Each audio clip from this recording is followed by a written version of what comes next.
The Galactic Council was powerful. It was made up of many different alien species, each with its own unique strengths. For thousands of years, they had ruled over the galaxy, deciding the fate of countless worlds. But Earth, a small blue planet in the Sol system, had always been a mystery to them. When Earth first made contact with the Council, they were not seen as a major player in the galactic scene. Their technology was considered primitive by galactic standards, and their military strength was laughable. However, Earth had something that none of the other species could match: a spirit of independence, a deep will to be free. The Council's leaders looked at Earth's leaders with disdain. They saw them as simple, insignificant beings who had no place among the stars. So, the Council decided it was time to make an example out of Earth. An official message was sent to Earth, demanding that humanity submit to the Galactic Council. They wanted Earth to join their alliance, to give up its sovereignty and become just another subject in their empire. They believed this would be a simple task, one that would set the tone for any other species thinking of resisting their rule. The message arrived in the form of a bright, polished hologram, floating before the leaders of Earth. The hologram of a tall, armored alien appeared. The alien's eyes glowed with an icy light, and its voice was as cold as steel. "You have been summoned to the Galactic Council," the alien's voice boomed. "You will join us, or face the consequences. We give you this one chance to avoid destruction. Do not test us." The Earth leaders, seated in their conference room, exchanged nervous glances. They had expected this day to come. The Council had been growing more aggressive, and Earth's refusal to join them had made the Council's leaders impatient. The alien's eyes narrowed as it waited for a response, but none came. The leaders of Earth stood silent, their faces unreadable. The message from the Council had been clear, but their response was not. For several moments, the alien waited. Then it began to speak again. "You think you are clever," the Council envoy said, its voice thick with scorn. "You believe your planet is beyond our reach. But you are mistaken. We are everywhere. We will find you, and we will make you bow to us. The choice is yours. Submit now or suffer the consequences." The Earth leaders remained silent. They had seen threats like this before. The Council was known for its arrogance, but they had underestimated Earth. For years, Earth had built its strength in secret. Its scientists had worked on technology that was unlike anything the galaxy had ever seen. Its military was small but fierce, capable of surprises no one expected. The Earth's leaders knew the Council had expected them to fold. They had expected Earth to be afraid. But what the Council didn't know was that humanity didn't bow to anyone. Not now, not ever. Instead of sending a response to the Council, Earth's leaders simply cut off the communication. The hologram flickered and vanished. The room fell silent as the leaders exchanged determined looks. They knew what had to be done. They could no longer hide from the galaxy. Earth would defend its freedom, no matter the cost. In the days that followed, Earth's most brilliant minds worked in secret. They had a plan, but it was not something the Council could ever have imagined. The Galactic Council, far away in the depths of space, expected Earth to comply, to bend its knee to their power. But what the Council didn't realize was that they had underestimated the strength of humanity's resolve.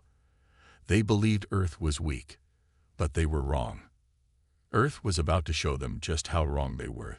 The Galactic Council wasn't a group to waste time. After sending their ultimatum to Earth and receiving no response, they decided to make an example out of the small planet. The leaders of the Council were confident that humanity would crumble at the slightest hint of force. They had seen this happen before with other civilizations. All it took was a quick strike, and the planet would bow. A massive fleet of warships, some of the most powerful in the galaxy, was sent to the Sol system. These ships were equipped with weapons far beyond anything Earth had ever seen. The fleet was designed to intimidate and overwhelm. The Council commanders believed that their sheer size and strength would be enough to break Earth's will. The fleet moved quickly, crossing the stars toward Earth. Each ship was a symbol of the Council's might. a reminder to every species in the galaxy of the power they held. On board the flagship, the Council's leader stood, looking out at the vastness of space. He had no doubt that this would be the end of Earth's resistance. The Council would not be denied. "Prepare to engage," he ordered coldly. Back on Earth, the leaders watched as the Council's fleet entered their system. Tension filled the air as the first ships entered Earth's atmosphere. The people of Earth didn't yet understand the full scale of what was happening, but those in charge knew that their world was about to change forever. The Council's ships moved into position to block Earth's communication with the outside universe, cutting them off from any help. The fleet would begin its bombardment of Earth's military bases, and any resistance would be crushed. The Council's arrogance was clear. They believed that Earth had no chance, but they were wrong.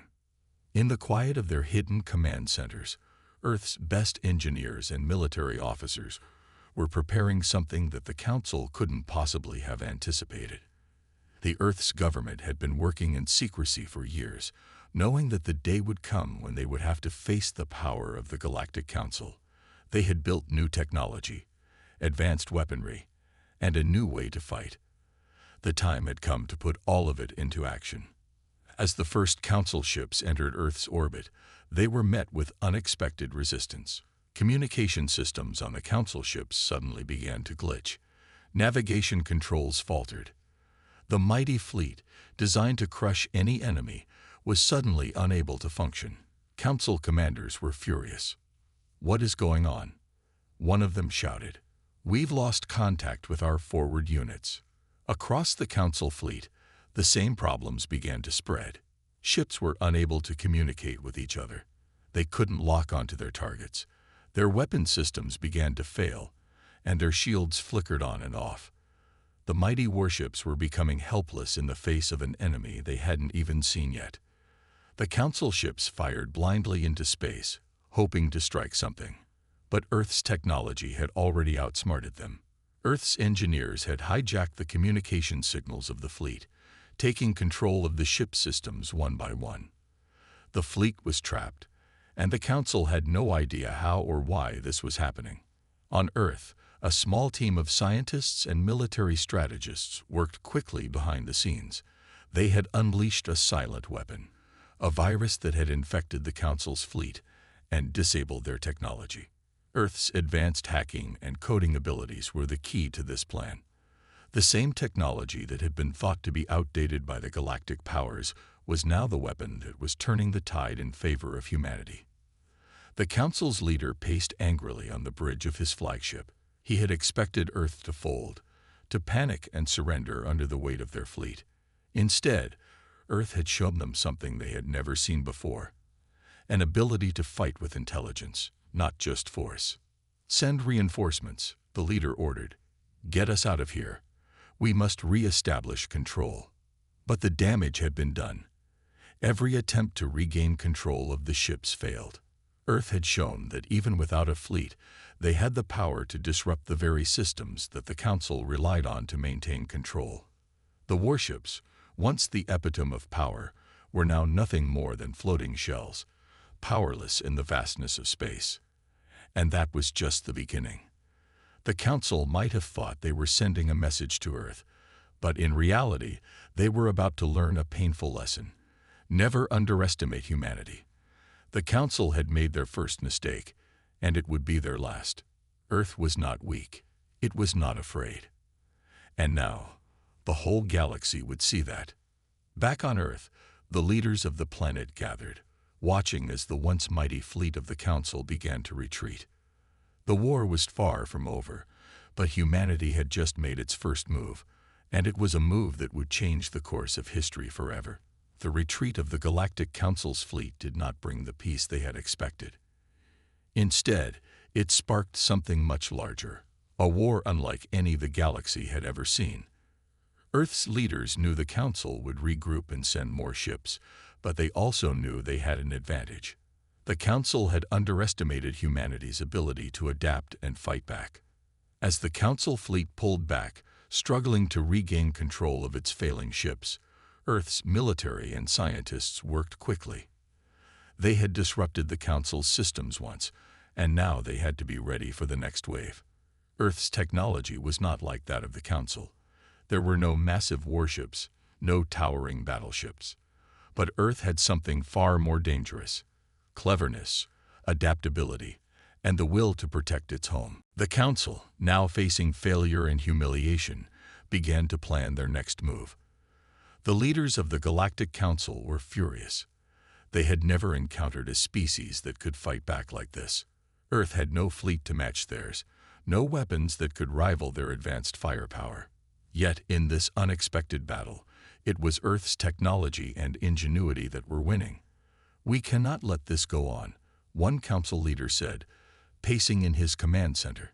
"This planet is making a mockery of us. We must crush them now." The council's new strategy was simple: send a larger fleet, a force that would overwhelm Earth's defenses. But as they moved forward with this plan, they failed to realize that Earth was not simply reacting. Earth was building, learning, and improving. While the Council strategized in their distant ships, Earth's response was happening beneath their feet. The planet's scientists had been quietly working on a project to create something the Council couldn't predict. What started as small, simple efforts to improve communication technology had turned into something much more powerful. The next step in Earth's defense was not a massive fleet, but a network, a web of satellites, drones, and hidden stations. They were connected by a system that no one in the Council had ever seen before. This network wasn't just about defense. It was a way for Earth to fight back in ways no one could have imagined. One of the most surprising elements of Earth's counterattack was the use of information. While the Council had assumed they controlled all communication in the galaxy, Earth had built a system capable of breaking through the Council's encrypted channels. The moment the next fleet entered Earth's orbit, Earth's satellites went to work. They hijacked signals, scrambled the fleet's targeting systems, and even gained access to the Council's internal communications. "Reboot the system," one Council officer shouted as the screens on his ship flickered. "We've lost control of the targeting systems." This time, the Council was truly caught off guard. They had relied so heavily on their technology, their enormous ships, and their ability to control everything with force. But Earth's tactics weren't about firepower. They were about intelligence and precision. Back on Earth, the leaders were calm, but focused. They had learned from the first battle. The Council had underestimated them once, and now they knew they had to prepare for something bigger. Earth's scientists worked day and night, designing new systems to protect their home, while their military leaders coordinated with civilians across the globe. Every person on Earth now understood the stakes, and they were ready to fight for their freedom. As the second fleet from the Council entered the solar system, it was met with a shocking sight. The once proud warships, now helpless and disoriented, found themselves facing an Earth that had already anticipated their every move. Earth's network of satellites and drones was everywhere, creating a layer of defense the Council couldn't break through. "Retreat," shouted the commander of the second fleet. "We're being outsmarted by a planet of primitives." The fleet tried to fight back, launching missiles and firing energy weapons, but nothing seemed to work. Earth had prepared for this. The energy blasts from Earth's new defense systems hit the incoming ships before they even got close, disabling their shields and targeting systems. The battle that had begun in space was now moving to a new stage, a silent war fought with intelligence, strategy, and technology. Earth was not trying to destroy the Council's ships. Instead, they were outmaneuvering them, making the vast fleet look like a collection of lost, confused vessels. From Earth's point of view, the war was becoming clearer. The Council, for all its power and size, was relying on old tactics. They were heavy-handed, using brute force and strength. But Earth, with its small size and limited resources, had learned to fight with its mind. As the second Council fleet retreated, the leaders on Earth shared quiet smiles. They knew this was only the beginning, but they also knew that they had just shown the galaxy something powerful. Earth had proven that it didn't need to follow the rules the Council had set. They didn't need to rely on strength or size. Earth had something far more valuable: the ability to outthink, outmaneuver, and adapt. And so, the stage was set for the next chapter in this war. A war not just for Earth's survival, but for the future of the entire galaxy. As Earth prepared for the battles ahead, the newly formed coalition stood united, ready to face the greatest threat they had ever known. The galaxy was about to learn one more lesson. Earth was no longer a small, insignificant planet. It was a force to be reckoned with, and nothing would stop them from fighting for their freedom. As Earth's coalition of allies grew stronger, the Galactic Council realized that the war was no longer something they could ignore. Their initial plan to crush the rebellious planet and its new allies had failed, and now the Earth-led alliance had reached a tipping point. The Council's top commanders gathered in a secret war room, knowing their next move would determine whether they would maintain control over the galaxy or lose it entirely.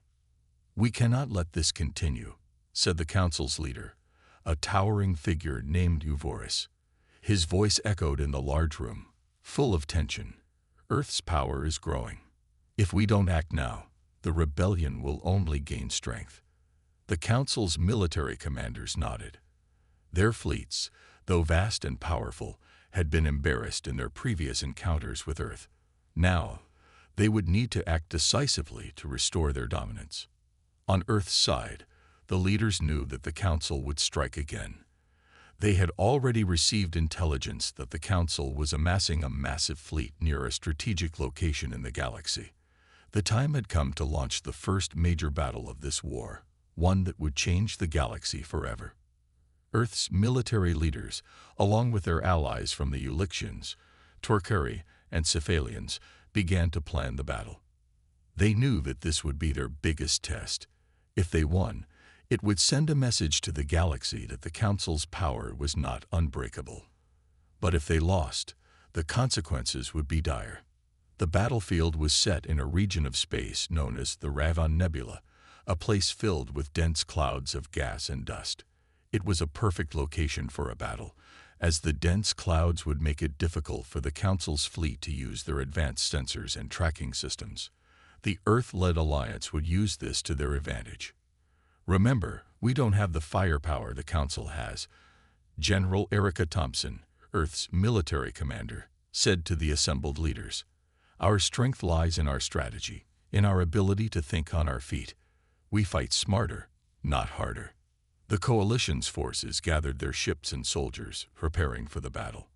Earth's forces had come a long way since their first encounters with the Council. They now had advanced ships, powerful weapons, and a vast network of drones and satellites that would support them during the fight. The Ulixians, with their advanced medical technology, set up field hospitals to care for the wounded.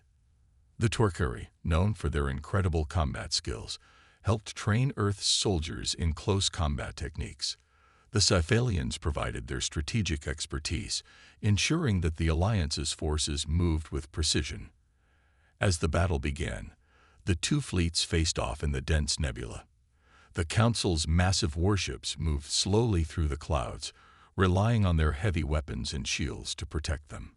But Earth's forces, using their smaller, more agile ships, darted in and out of the gas clouds, launching surprise attacks from unexpected angles. At the heart of the battle, the Earth flagship, the Endeavor, commanded by General Thompson herself, led the charge.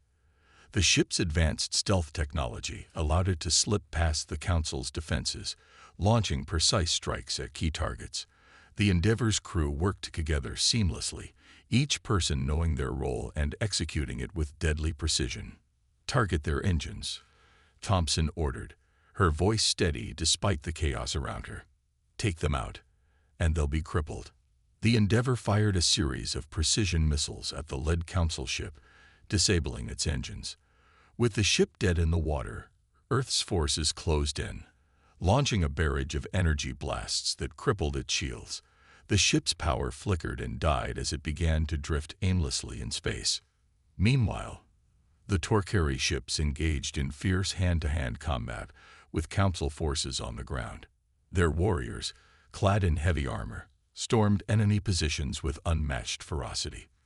The Torquari had been waiting for this moment, and their battle cries echoed through the communication channels as they clashed with Council troops. On the ground, Earth's soldiers fought side by side with their new allies, facing a technologically superior enemy with determination and bravery. The Cephalians coordinated their moves, ensuring that every soldier knew where they needed to be and when.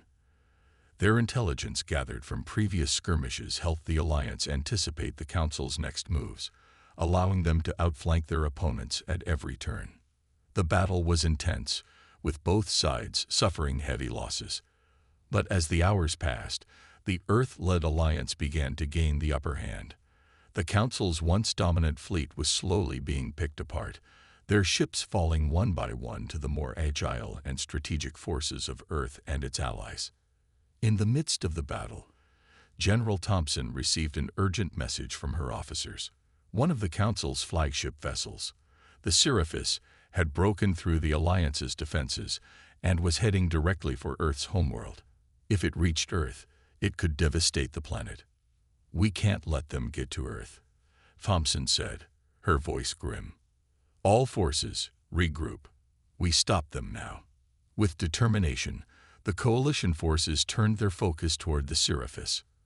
Earth's fleet and allies poured everything they had into stopping the massive warship. The battle raged on, but with each passing moment, Earth's forces proved that they were no longer the underdogs. They were the ones in control. As the Scifi was finally destroyed, the galaxy watched in awe. The first major battle had been won, and it was Earth and its allies who stood victorious. The message had been sent. Earth was no longer a small, helpless planet. It was a force to be reckoned with. The victory at the Raven Nebula had sent shockwaves throughout the galaxy. The Galactic Council, once so sure of their power, had suffered a humiliating defeat at the hands of the Earth-led coalition. The message was clear. Earth was not a small, defenseless world anymore. It was a rising force, and its allies were growing stronger by the day. For the people of Earth, the victory was both a triumph and a reminder of the long road ahead. Though they had won the battle, the war was far from over. The Council would regroup, rebuild, and return. But this time, Earth's leaders were ready. They knew that their fight for freedom and independence had only just begun. In the aftermath of the battle, Earth's leaders convened to discuss the next steps. They had won the first major battle, but now they needed to keep the momentum going. The coalition had proven that it could stand up to the Galactic Council, but they needed more than just courage. They needed strategy, resources, and continued unity. General Erica Thompson, Earth's military commander, sat at the head of the table, her face tired but determined. "We've taken the first step, but we can't stop here. We have to hit the Council where it hurts. Keep the pressure on." Her advisors nodded in agreement. They all knew that the Council had vast resources, and they wouldn't give up easily. Earth's forces were stronger now, but they needed to continue building alliances, gaining support, and preparing for the inevitable counterattack. Meanwhile, the Council's leaders were in turmoil. They had underestimated Earth, and now their fleets were scattered and weakened. The leaders of the Galactic Council gathered on their homeworld, a cold and imposing planet at the center of the galaxy, to plan their next move. "We cannot let this defeat go unpunished," Euvorus, the Council leader, said with fury in his voice. "Earth must be crushed. We can't afford another loss like this. Mobilize everything we have." The Council's fleet commanders were nervous. They had seen firsthand how difficult it was to defeat the Earth-led coalition. The small planet and its allies had shown incredible resilience and ingenuity. The Council would need more than just brute force to subdue them this time. Still, Euvorus was confident. The Galactic Council had armies, resources, and technology that Earth could not match. They had only lost a battle, not the war. "Prepare the fleets," Euvorus ordered. "We'll teach Earth and its allies the price of defiance." Back on Earth, the coalition leaders were hard at work. They knew the Council would retaliate, and they had to be ready. They had no illusions about the challenges they faced. They were up against one of the most powerful empires the galaxy had ever known. But Earth had something that the Council didn't. A fire, a determination to protect their home and their freedom. The Earth-led alliance worked together, pooling their resources, knowledge, and strength. The Torquari, with their unmatched combat skills, trained Earth's forces in new techniques and tactics. The Ulixians, with their advanced medical technology, continued to help Earth scientists develop new ways to heal and protect their soldiers. The Sci-Falians, with their diplomatic expertise, kept the coalition united, making sure that every race's voice was heard and respected.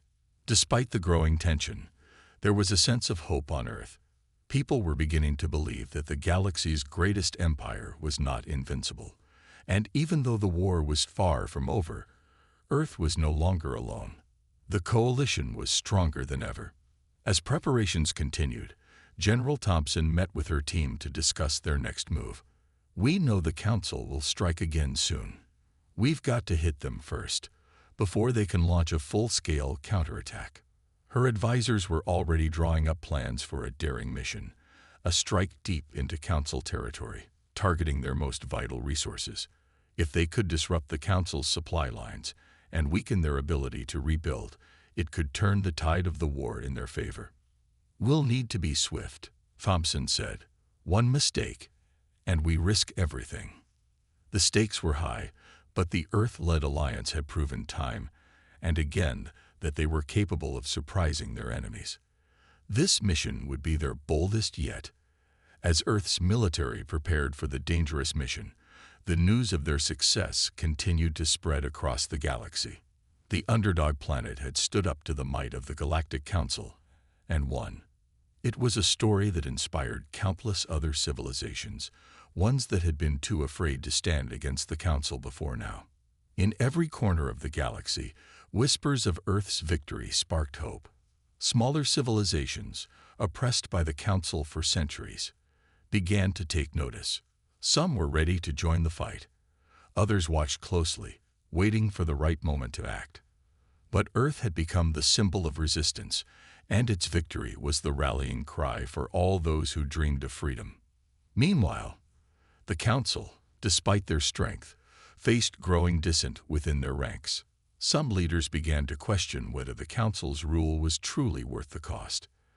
The defeat at the Raven Nebula had shaken their confidence, and the more they learned about the unity and determination of Earth's alliance, the more uncertain their grip on power became. The tides of war were shifting, and no one could predict how it would end. But one thing was certain. Earth and its allies had ignited a flame that the Galactic Council could not extinguish. And as long as that fire burned, there was hope. The galaxy was on the edge of a precipice. After the daring strike on the Council's heart, the Earth-led alliance had disrupted the enemy's supply lines, crippled their communication networks, and taken down vital infrastructure. The Galactic Council, once proud and unyielding, was now reeling from the blows dealt by the underdog planet and its allies. But even in the face of defeat, the Galactic Council was not ready to back down. Uvorus, the Council leader, gathered the remnants of his fleet and made his final stand. His determination was cold and unwavering. "We will crush them," Uvorus said, his voice filled with venom. "Earth has not won. We will show them the true power of the Galactic Council." While the Council rallied its remaining forces, the people of Earth and their allies prepared for what was to come. General Erica Thompson, standing at the command center, looked out over the vast map of the galaxy, tracing the paths of the approaching enemy fleets. "We've come a long way," she said, turning to her team. "But this is it, the final battle. We know what they can do, and now they know what we're capable of. We cannot lose." The pressure on the Earth-led alliance had never been greater. The Council's final push was imminent, and their combined fleets were immense. However, the people of Earth had something the Council did not: unity, determination, and the will to fight for their future. Every race in the alliance had their part to play. The Torquari, fierce warriors, took to their ships, prepared for the battle ahead. The Ulixians continued their work, making sure that Earth's forces had the medical technology needed to recover quickly. The Sci-Fians sent their diplomats to keep the various allies united in purpose. The people of Earth, united behind their leaders, had no intention of letting their home fall back into the clutches of an oppressive empire. They had fought for too long, and now the final test of their resolve was at hand. The battle began at the edge of the Kepler belt. The Council's massive fleet moved like a storm cloud, darkening the sky of the galaxy. It was a sight that had once terrified even the bravest of soldiers. But now Earth's forces stood firm, ready to face them head-on. "Let's show them who we are," General Thompson commanded, her voice clear and strong. With that, the battle erupted. The space around them was filled with flashes of light as weapons from both sides collided. Ships danced through the stars, evading fire and returning with deadly precision. Earth's forces were smaller, but they had the advantage of speed, tactics, and sheer determination. They knew this could be their last stand, and they were not about to go down quietly. As the battle raged, Earth's scientists, working in the background, activated a secret weapon they had developed. It was a system designed to disrupt the energy shields of enemy ships, allowing the smaller ships of the Alliance to take them down quickly. The first blast from the system hit the Council's lead ship, sending shockwaves through the enemy fleet. For the first time in the battle, the Council's ships faltered. The enemy fleet, once confident in its overwhelming power, began to lose ground. Euvorus, watching the unfolding disaster from his command ship, clenched his fists. "How is this possible?" he muttered under his breath. The battle was taking a toll on both sides, but Earth's forces were relentless. Their determination to win, to protect their families, to preserve their freedom, drove them forward. The Council's ships began to fall, one by one. At the heart of the battle, General Thompson's command ship was locked in a deadly standoff with the largest Council vessel. Her crew fought with everything they had, knowing that the survival of Earth and its allies depended on this moment. "Focus fire on their engines," Thompson ordered. The barrage of laser fire hit the Council ship's engines, and for a brief moment, everything seemed to slow down. Then, with a final explosion, the ship fell silent. "We did it," Thompson whispered, allowing herself a brief moment of relief. But she knew it wasn't over yet. On the battlefield, the remaining Council ships began to retreat. The Earth-led Alliance had done what many thought was impossible. They had held their ground, and against all odds, won the final battle. The message spread like wildfire across the galaxy. Earth had won. The Galactic Council had been defeated. The empire that had once ruled with an iron fist had crumbled. The victory was not just a military one. It was a victory for freedom, for unity, for every race that had stood by Earth's side. The Council's defeat sent a powerful message to all civilizations under their control. You could fight back, and you could win. In the aftermath, the people of Earth celebrated, but they also knew that they had paid a heavy price. The war had cost lives, resources, and countless sacrifices. But in the end, Earth had proven that the galaxy could be changed. That even the smallest, most vulnerable planet could stand up to the mightiest empire. General Thompson, standing with her allies, looked out over the horizon. She knew that this was only the beginning. The galaxy had been forever changed, and Earth was no longer a world to be overlooked. "We've earned our place," she said. "Now we build the future." And as Earth's people looked to the stars, they knew one thing for sure. The future was theirs to shape.